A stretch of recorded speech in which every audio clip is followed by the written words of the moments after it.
మిత్రులారా, నేను ఆ వెంకటేశ్వరుడి పేరు పెట్టుకొని శ్రీనివాస్గా పిలువబడుతున్నా బిడ్డని చెప్తున్నా, హిందూ బాంధవునిగా చెప్తున్నా.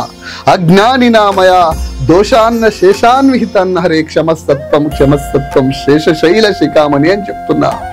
మిత్రులారా, తను గర్భంతో ఉంది, ఆ వెంకటేశ్వరుని గుండెల్లో దాచుకుంది, ఆ వెంకటేశ్వరుని మీదనే నమ్మకం పెట్టుకుంది.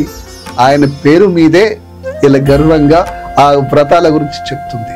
అలాంటి ఆమె తెలుసో తెలియకో పొరపాటు చేసింది, చేయలేదని చెప్పట్లేదు, 100% చేసింది. ఆ అమ్మాయి తరపున నేను చెప్తున్నా, ఆ అమ్మాయి చెప్పింది పొరపాటు జరిగింది, దానికి సారీ చెప్తున్నాం.